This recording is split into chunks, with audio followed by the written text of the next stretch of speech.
Guys, so today, i-interviewin natin isa sa mga negosyante na kumita sa online dropshipping business. Tara, pakilala ko kayo. Hi, Miss Ann Garcia. Hi. Balita namin, isa po kayo sa mga naging successful sa online dropshipping business. Pwede po ba namin malaman inyong background at magkano po kinita ninyo sa dropshipping? Hi, by the way, I'm Ann Garcia. Ako ay isang businesswoman at ginagawa ko ang dropshipping business. Why? Una-una, napakaganda ng mga produkto. We have quality products.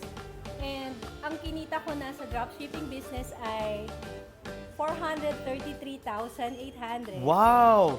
433,800. Yes. Isang negosyante kumita sa online dropshipping business.